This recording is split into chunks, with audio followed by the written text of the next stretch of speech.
Hey everybody, Jason Burmis here, and it is time to talk about the expansion of the Track Trace Database Society I have been warning about for well over a decade now. Well over a decade. This is the beast system, no matter what you think. This is here. There's no more denying it. And we could talk about the deep state all day. I got news for you. This is the permanent state. This is the state that isn't going away. This is the state that we enabled after 9/11. We allowed them to create Homeland Security. My God. My God. So, here's the deal. I don't even know where to start with this. There's so many points to hit on in this article. And hey, I'm live right now. Is there a delay on my voice in my video? It seems like there might be, and if there is, I apologize. I got to do a restart on this computer. Anyway, we have a new system in place called HART that's coming in, and there is no bigger illustration of how we live in a true fascistic, technopolistic society when you look at this. Number one, this system, the Department of Homeland Security, is now bringing in new systems with Northrop Grumman to the tune of $95 million for the first installation. But here's the deal. A lot of this is going to be cloud server based. Let me repeat that. Cloud server based. Okay? Guess who has that contract? I'll give you one guess. Amazon Web Services. Now, they talk about how they're going to get other ones for this. But that's not where the nightmare begins.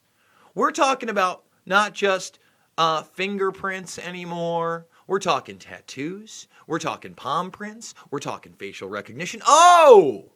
And we're talking about DNA. DNA data collection that goes out to all the other little services out there. The Department of Justice, et cetera, et cetera. And we're going to go into this article, take the 15 minutes to read it, but we're going to read a lot of it right here. At least we're going to hit on the big points here, okay? This is a huge expansion, and they're rolling it out in your face.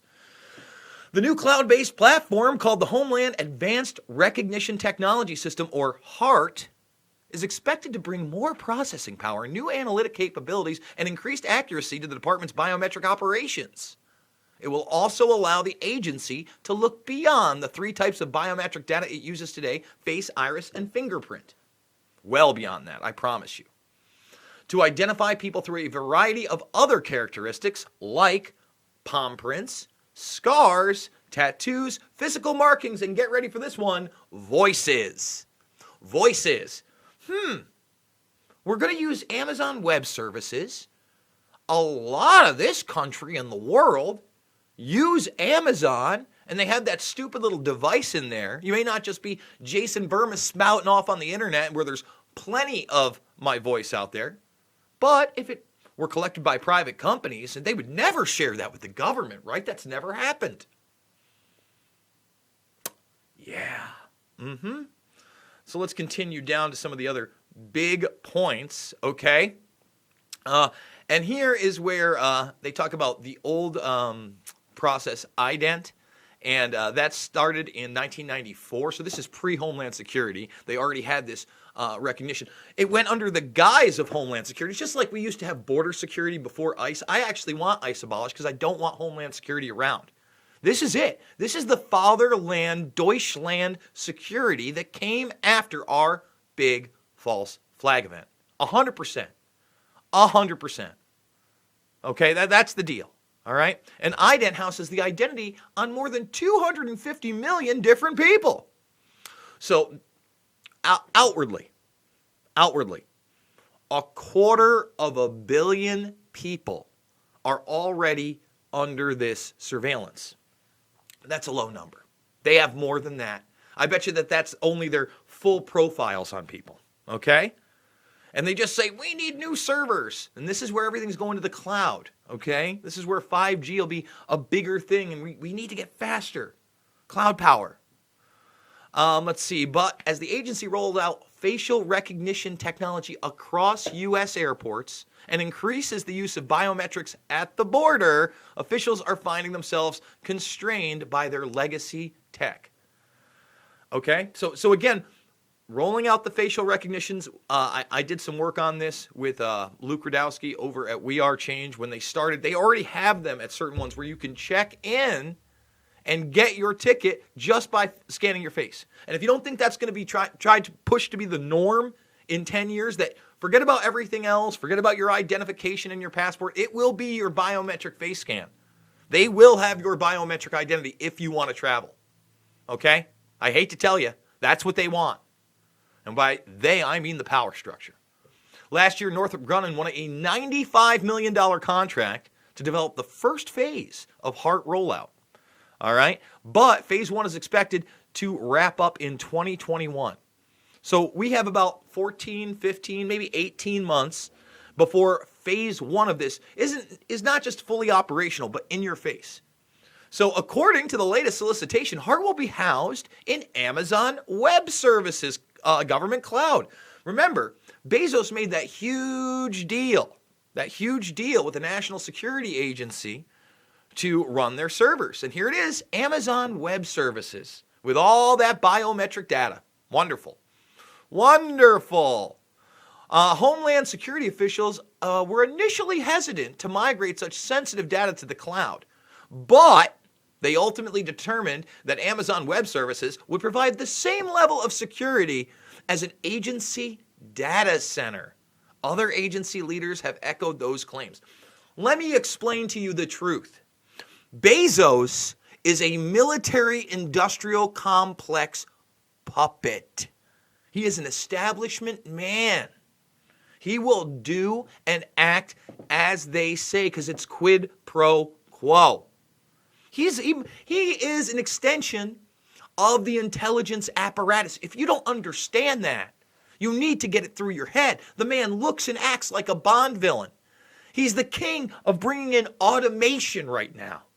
He's pushing, Blue Sky, a space program. These are the earmarks of somebody who is working with the system, 100%. And now he has the biometric web cloud services. My God. So we're going to continue down here, and I really think the DNA part is, is really important because, listen, their biometrics aren't perfect. I've done a video where they saw a guy on a robbery. It was fuzzy. They thought he looked like Woody Harrelson, so they fed the machine Woody Harrelson's picture, and they came up with several suspects and then did arrest somebody. That's far from perfect, okay? So this is phase 1, but here's the phase 2, and they're already implementing this, like I said. The phase 2 solicitation also lists DNA matching as a potential application for the HART system. Voices, scars, palm prints, iris, facial recognition, DNA. Oh, you love 23andMe. You did it.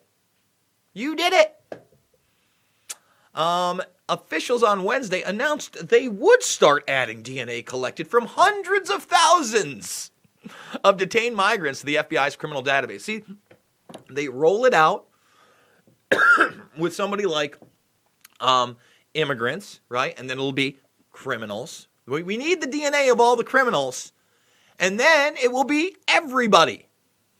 Everybody. My God. And what bothers me about this is at the very end, they let one person in like 2 paragraphs say, this is dangerous, maybe. This is dangerous. Maybe we overstepped. We over-adjusted after 9/11. No, this was the plan all a fucking long. Hate to tell you. Been warning you. This is it. All right? I mean, I probably said my God a dozen times because reading this whole thing is unbelievable. So here's the one guy who gets to say, well, I'm not sure about this. Well, information sharing agreements themselves aren't necessarily a bad thing because they talk about, again, we know that Homeland Security shares this stuff with numerous groups, the Justice Department, the Defense and State Departments, okay, and more. And so, again, Mana Azami says the policy Council for the Freedom, Security, and Technology Project at the Center for Democracy and Technology. Maybe I can get him on. A person might give information to a single agency thinking it would be used for one specific purpose. But depending on how that information is shared, they could potentially find themselves subjected to unforeseen negative consequences, as Emmy said in a conversation with NextGov. The government gets a lot of leeway to share information. In this age of incredible data collection, I think we need to rethink some of the rules that are in place and some of the practices that we've allowed to flourish post 9/11. We may have overcorrected.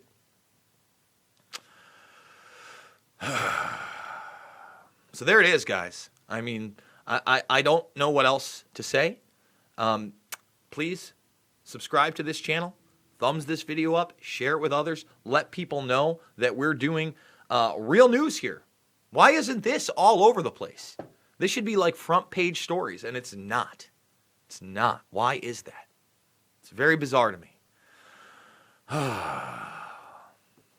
So I'm a documentary filmmaker, Loose Change, Final Cut, Fabled Enemies, Invisible Empire, A New World Order Defined, and Shade the Motion Picture. All available free on this channel. In the playlist section, under documentaries, go check them out for free. We're doing 3 to 7 videos a day on subjects that matter like this one that go well beyond the left-right paradigm. I want to say thank you guys that have joined the Burmist Brigade. Thank you guys that have supported me. And thank you guys that are continuing to support me financially. $5, $10, $15 means the world to me. We're really going to try to hit the $5,000 goal by Halloween this month. No holds barred. Let's do it. Thank you guys. I'll see you on the flip.